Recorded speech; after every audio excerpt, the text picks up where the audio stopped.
जय श्री राम। अति रूपवती सीता जी को देखकर राजा लोग ललचा उठे।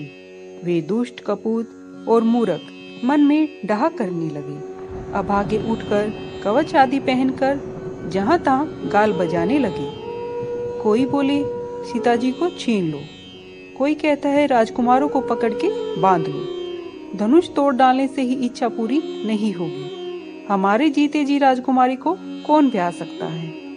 यदि राजा जनक कुछ सहायता करे तो दोनों भाइयों सहित युद्ध में हम उन्हें जीत लेंगे। यह बात सुनकर साधु राजा बोले, इस राज समाज में तो लज्जा भी लजा गई है।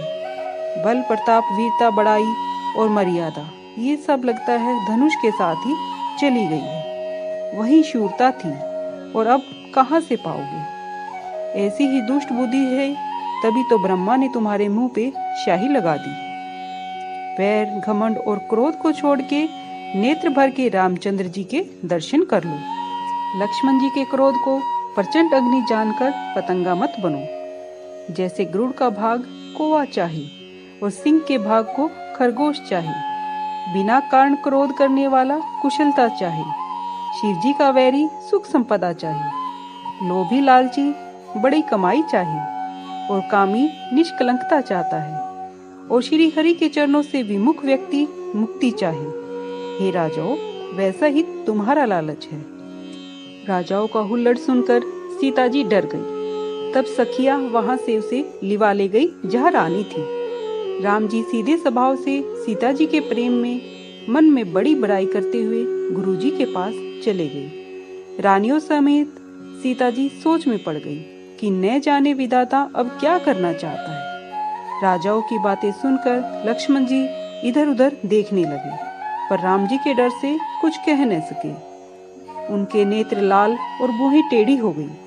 राजाओं को क्रोध से देखने लगे, मानो मत वाले हाथियों के झुंड को देखकर सिंह के बच्चे जोश में आ जाते हैं। हलचल देखकर नगर की स्त्रियां बेचैन हो गई। सब मिलकर राजाओं को गालियां देने लगी। उसी समय शिव धनुष का टूटना सुनकर भृगुल कुल रूपी कमल के सूर्य परशुराम जी आए। उन्हें देखकर राजा लोग सकुचा गए, जैसे बाज की झपट से बटेर छिप जाते हैं। गोरे शरीर पर सुंदर विभूति शोभामयान थी और चौड़े मस्तक पर त्रिपुंड विराजमान था।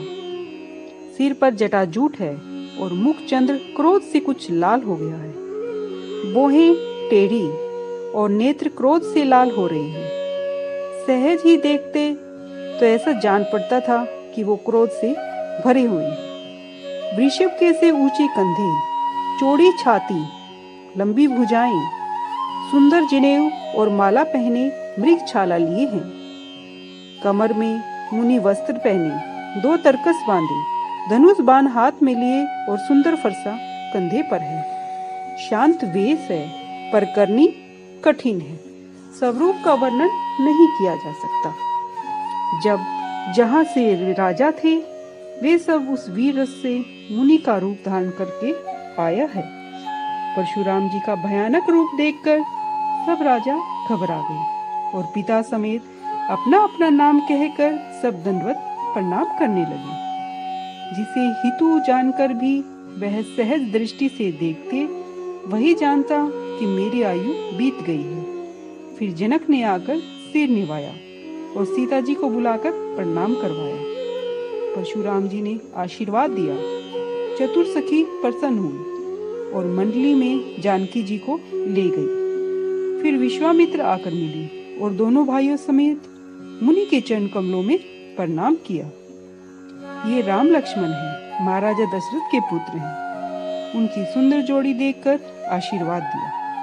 कामदेव के अभिमान को भी दूर करने वाले रामचंद्र जी के रूप को नेत्रों से देखकर स्तंभित हो गई। फिर राजा जनक की ओर देखकर बोले, कहो यह भीड़ क्यों है? जानकर भी अनजान नाई पूछते हुए शरीर में उन्हें क्रोध भराया।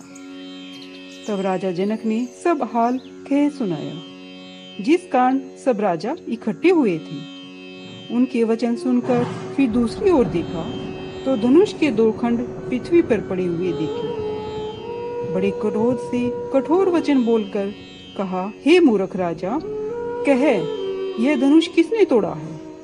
रे मूर्ख, उसे जल्दी दिखा, नहीं तो आज ही जहाँ तक तेरा राज्य है वहां तक की पृथ्वी को मैं पलट दूंगा। बड़े राजा डर से जनक ने उत्तर दिया। यह देख कुटिल राजा उनके मन में प्रसन्न हुए और देवता, मुनि, नाग, नगर के स्त्री पुरुष अपने मन में डर कर सोचने लगे।